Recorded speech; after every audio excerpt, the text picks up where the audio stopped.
that we get that pull. So he pushes on the knee, I reach in, I pull up, kind of guard the head as I step through, spin, and sometimes I'll grab the far knee because it'll pull him in with me. So now this is nice and tight.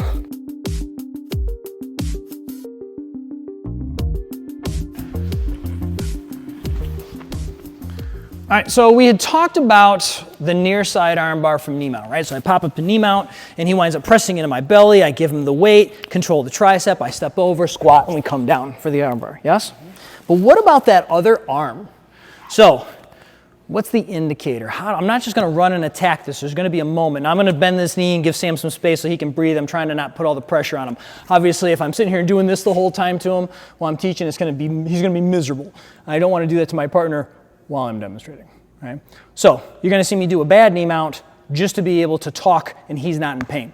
So now, what winds up happening, the indicator for the far side is he's gonna push on this knee.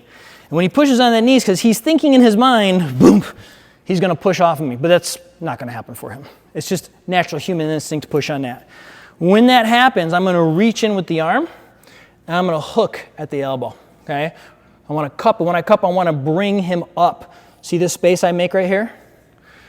Sometimes I'll even block the head and I want to step around. And when I step around, I stay low and I'm kind of like touching his back. If I can sometimes, if I can get, the further I can get is the better. If I can get towards the belt, great. If I can't, I can't. But I want to make this contact so when I spin, my shin goes right to his ribs.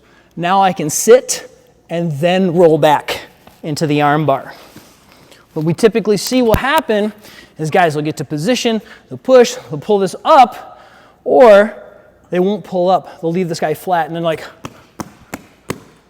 and then they stand and turn and there's all this space.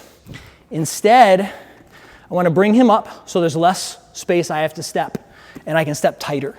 See how that's right up against him? Now that's up against him, I know where he's at, so when I spin, it's still up against him. Now I fall for the arm bar, okay? You might wind up here, you might wind up here, just depending on what their arm's gonna do. Guess no? So making sure that we get that pull. So he pushes on the knee, I reach in, I pull up, kind of guard the head as I step through, spin, and sometimes I'll grab the far knee because it'll pull him in with me. So now this is nice and tight. Does that make sense? Especially if you feel like you're gonna fall. If you feel like you're gonna fall, grab him for that knee, is super helpful. And if his gi pants, it's even, actually, can I use you, Scott? You got gi pants on. So I'm here controlling, he pushes on the knee, put this in, I lift this up, I come around here, and I'll grab. Okay, as soon as I come around, and I grab. Now I pull him with me. So it's harder for him to just roll his elbow to the mat. And now he's nice and deep in the armbar. Okay?